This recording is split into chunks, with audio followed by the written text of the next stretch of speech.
안녕하십니까. 김종래 TV의 김종래입니다. 이번 시간에는 지난 일요일 16일 윤석열 전 검찰총장이 5.18 광주 민주화 운동과 관련해서 메시지를 낸 데 대해서 말씀을 드리겠습니다. 윤 전 총장은 지난 16일 그 광주 민주화 운동과 관련 메시지를 냈는데, 내용은 5.18은 현재도 진행 중인 살아있는 역사이자 자유민주주의 헌법 정신이 국민들 가슴속에 활활 타오르는 걸 증명하는 것이라고 했습니다.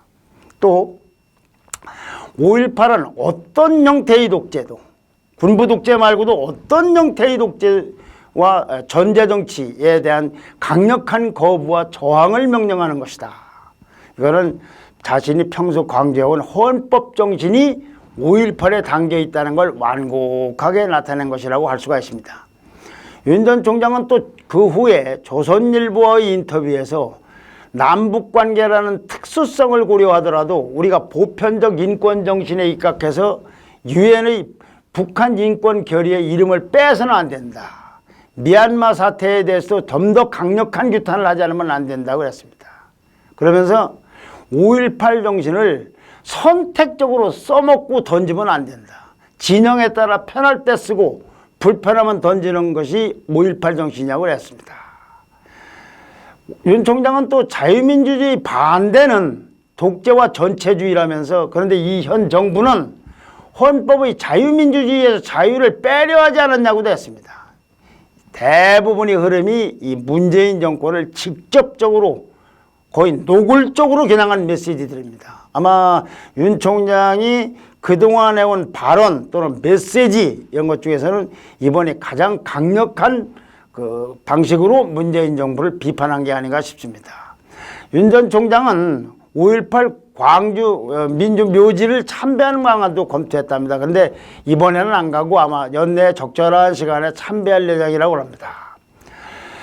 윤석열 전 총장이 왜 이런 메시지를 냈느냐에 대해서는 뭐 여러 가지 해석이 있을 수 있지만, 좁혀서 정치적으로만 보면은 아하, 이제 대권 행보를 정말로 시작하는구나라고 읽을 수가 있다고 합니다. 저도 그렇게 생각을 합니다. 특히 정치권에서는 해마다 아주 거의 주요한 일정이 되어 있는데, 이 5.18을 맞아서 이런 강력한 메시지를 내므로써 이런 정도로 낼 거라는 걸 별로 예상치 않았습니다. 메시지를 내더라도 이렇게 강력한 메시지를 내므로써 이 대권 전략과 관련해서 호남 유권자들을 유인하려는 그런 의식이 좀 작용한 게 아닌가 하는 해석도 충분히 가능합니다. 호남에서 다수는 아니지만 일정 수준의 지지를 받지 않고서는 대선 승리 가능성이 적다고 판단한 게 아닌가 싶습니다. 아마 대권 도전을 선언하면 맨 먼저 광주를 방문할 가능성도 있다고 봅니다. 윤석열 전 총장은 영남이 아니라 충청도가 뿌리입니다. 그래서 호남을 핵심 근거지로 하는 5.18을 뿌리로 삼고 호남을 그 핵심 근거지로 하는 이 민주당을 우선 겨냥할 수밖에 없었다. 그런 분석이 가능합니다. 이런 관점에서 보면은 민주당이 작년에 12월에 당론으로 국회에 통과시킨 법안 중에 5.18 민주화 운동에 관한 특별법이 있는데, 이것도 논란이 될 수가 있습니다. 이 법은 5.18 민주화 운동을 부인하거나 왜곡하거나 비방하거나 날조할 경우에는 5년 이하의 징역이나 또는 5천만 원 이하의 벌금을 부과하도록 되어 있습니다. 이거 가만히 생각을 해보면요, 5.18이 본질적 정신에도 좀 어긋나는 것 같습니다. 왜냐? 표현의 자유를 침해하고 있는 겁니다. 그렇게 표현하는 것이 학술적 영역에서나 뭘 하든 간에 하는 건 자유고 평가는 달리 해야 되는데, 이렇게까지 강제로 하는 것, 이것 역시 곰곰이 생각하면 5.18 정신을 역행하는 거 아니냐, 이런 논란을 가져올 수 있는 법이지만 어쨌거나 통과가 됐습니다.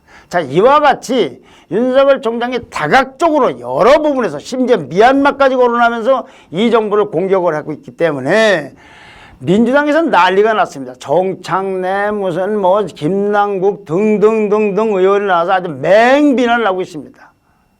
그런데 우리나라의 지금 여야 대체 현실이나 윤석열 총장이 정치권으로 나올 수밖에 없는 환경을 만든 민주당 정권, 그리고 내년 대통령 선거 등을 생각하면은 윤석열 총장이 메시지로 정말 난처해진 쪽은 사실은 국힘이라고, 국민의 힘이라고 저는 생각을 합니다. 윤석열 전 총장은 민주당과는 어차피 대척점에 있습니다. 그래서 5.18 말고도 윤석열 전 총장이 실제로 대권 행보에 나서면 이거 말고도 대립하고 갈등하고 공방을 주고받을 일이 산더미처럼 쌓여 있습니다. 당연히 5.18에 대해서도 윤석열 총장은 민주당과 대립각을 세울 수밖에 없을 겁니다. 근데 국민의힘은 좀 다릅니다. 대립각을 원래 세우는 데 있어야 5.18 얘기를 공방을 주고받는 거 그건 당연하다. 당연하다. 근데 국민의힘은 좀 다르다. 왜냐? 6월 11일 날 대표를 뽑는데요. 국민의힘은 이때 이제 전당대회가 있는데 이 대표 경선에 출마할 인사들이 대부분이 대표로 출마한 사람 대부분이 납북구역군 아주 정말로 좀 듣기가 민망한 윤석열 구의 마케팅을 하고 있습니다. 나는 같은 아파트에 산다. 뭐 나는 어떻게 잘한다. 내가 가면 바로 가서 모셔오겠다 등등. 자, 여기서 윤석열 총장의 이런 국민의힘, 윤석열 총장에 대해서 지금 국민의힘이 이렇게 구애를 하고 있는 것이 대부분이다. 뭐 자강한 다음에 윤석열 총장을 안 받아들이겠다는 사람은 없습니다. 먼저 받아들일 거냐 우리가 자강을 하고 받을 거냐 이런 수준인데 이런 상황을 잠시 놔두고서 여기서 국민의힘이 5.18에 대해서 어떤 입장인가를 한번 살펴봤습니다. 합니다. 국민의힘의 정운천 성일종 의원은 이 5.18 민주유공자 유족회 5.18 유족회라고 하면 되겠습니다. 그러니까 그로부터 이 어제 열린 5.18 민주화운동 41주년 추모제에 초청을 받아 참석을 했습니다. 5.18 이 유족회는 민주화운동 41조 추모제 이런 거를 정부와 별도로 하고 있습니다. 유족회가 국민의힘 두 의원을 이 추모제에 공식 초청한 건 보수정당 사람을 초청한 건 이번 처음입니다. 왜 초청했느냐? 이 두 의원, 정운천 의원하고 성일종 의원이 5.18 관련 법안 2개를 통과시키는 데 도움을 줬기 때문이라고 합니다. 그러면서 위원장은 이제 와서 여가 뭐가 따로 있고 야가 따로 있냐 5.18을 기념하는 데라고 했다고 합니다. 이게 왜 이렇게 이런 일이 벌어졌느냐? 작년에요. 김종인 비상대책위원장이 취임한 후에 국민의힘은 이 보수정당 국민의힘에서 굉장히 부정적인 호남 민심에 다가간다고 해서 이른바 서진정책을 폈었습니다. 두 의원은 정 의원과 성일종 의원은 그 일환으로 유족회를 도운 것입니다. 실제로 김종인 위원장은 작년에 5.18 묘지를 직접 찾아가서 무릎을 꿇고 사과했습니다. 요 얘기는 조금 이따 하기로 하고요.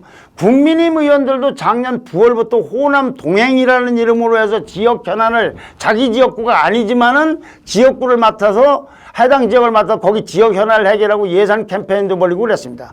또 최근에 선출된 국민의힘의 새 원내대표 김기현 원내대표로 첫 지방 일정으로 광주를 찾아갔고 이제 친호남을 떠나서 핵호남이 되어야 된다고까지 했습니다. 국민의힘이. 김 원내대표는 오늘 5.18로 광주를 찾는다고 합니다.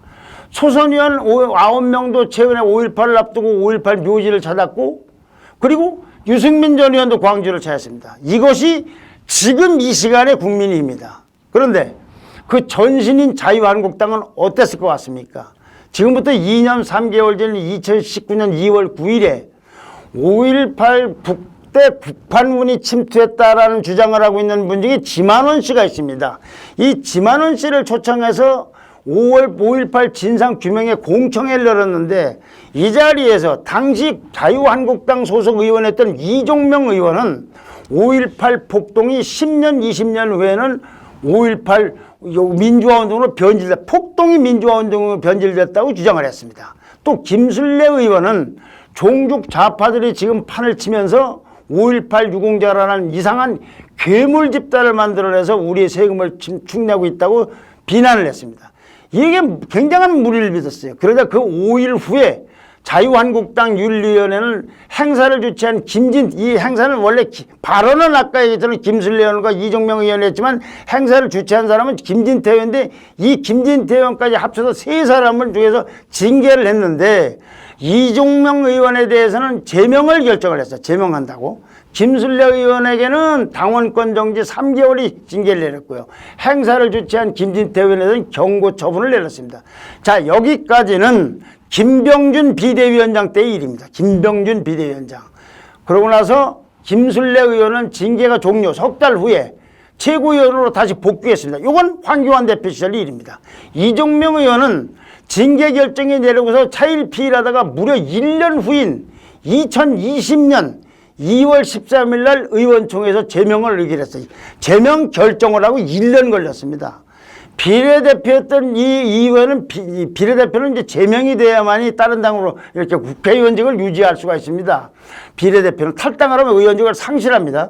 그래서 비례대표는 이거 제명이 되니까 이제 의원직은 유지하면서 한국당에 있을 수가 없으니까 그 당시 한국당의 위성정당이었던 비례위성정당이었던 미래한국당으로 당적을 옮겼습니다. 황교안 대표 위에 바톤을 이어받은 김종인 통합당 비대위원장은 아까 말씀드린 대로 그렇게 해서 2020년 8월에 광주를 참배하고 무릎을 꿇었습니다. 그러면서 역사적 과연은 가해자의 통렬한 반성과 고백을 통해서 이상적으로 완성될 수 있습니다마는 권력자의 진심 어린 성찰을 마냥 기대할 수 없는 상황에서 제가 대표해서 이렇게 무릎을 꿇는다. 이건 아마 전두환 전 대통령을 얘기하겠죠. 광주에서 비극적 사건이 일어났음에도 불구하고 그것을 부정하고 5월 정신을 훼손하는 일부 사람들의 어긋난 발언과 행동에 저희 당이 엄중한 외톨이를 들지 못하다. 이건 아까 말씀드린 이종명, 김순례 의원 등을 얘기합니다. 부디 용서를 구한다. 부끄럽고 또 부끄럽다. 죄송하고 또 죄송하다.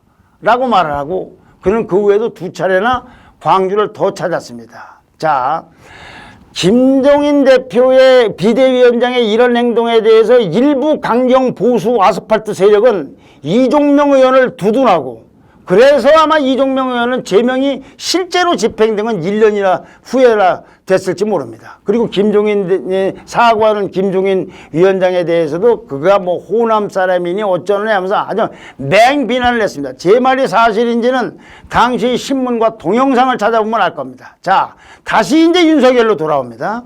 윤의 메시지를 지금의 국민의힘 아니면 전에 있었던 김종인 비대위원장의 사과 그러면 이종명, 김순례 등 어정쩡한 징계하면 비교를 해봅시다.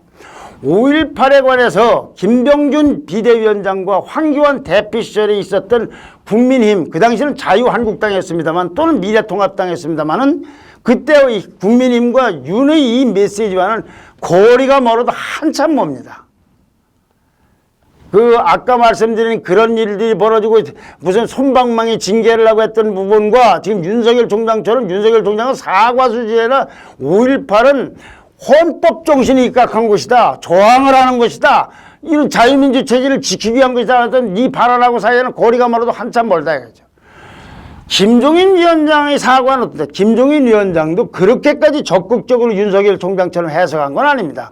그저 잘못했던 것에 대해서 사과를 하고 용서를 빌었을 뿐입니다. 윤석열 총장은 그게 아니고 5.18 정신은 이런 정신하고 적극적인 해석을 내놓고 있는 겁니다. 이런 데서 이의 메시지에 대해서 윤영입에 아주 몸을 달고 있는 국민의힘은 논평 하나 내지 않고 있습니다. 이게 아마 이런 복잡한 속사정을 반영했을 겁니다. 만약에 윤석열 총장이라는 사람이 관심이 없는 사람은 모르지만 대권 주자로서 영입을 하려고 한다면 윤석열 총장이 이렇게 놀라운 5.18 메시지를 냈으면 찬성한다, 반대한다든가 등등의 논평이 있어야 되는데 그걸 하지 않고 있습니다.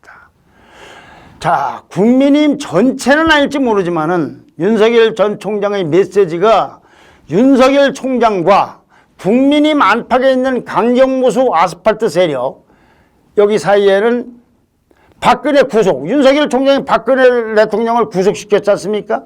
이 구속 위에 5.18이라는 강이 있을 수도 있음을 확인시켜주는 겁니다. 자, 그렇게 보면 국민의힘은 이런 윤석열 총장에 대해서 무작정 영입에 오릴 일이 아니라고 생각이 듭니다. 이런 부분들, 박근혜 구속 부분도 그렇지만 이 5.18에 대한 인식, 과거 국민의힘이 했던 것과 윤석열 총장이 지금 생각하고 있는 윤석열 대해서 어떤 내부의 입장 정리가 분명히 필요합니다.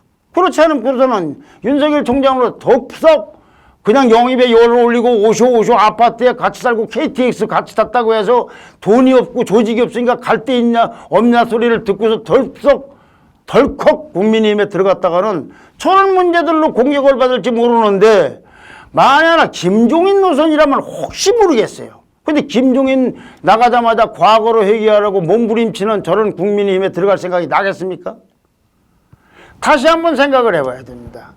그래서 아까 얘기처럼 민주당하고는 어차피 대립을 세울 테니까 공방이 있는 거 그건 뭐 있을 수가 있지만 아픈 건 물론 거기를 맹공격을 했지만 국민의힘도 그동안에 있었던 5.18에 관한 쭉 행적을 보면은 지금 윤석열 총장은 뭔가 좀 다른 것 같다. 이런 부분들에 대해서 내부 입장 정리가 된 다음에 들어오라 말라 얘기가 돼야지 지금 와서 덥석 이런 문제 놔두고 들어갔을 경우 내부에서 어떤 문제가 벌어질까 이런 부분에 대해서 말씀을 드렸습니다. 좋아요와 구독 신청 그리고 댓글 부탁드립니다. 감사합니다.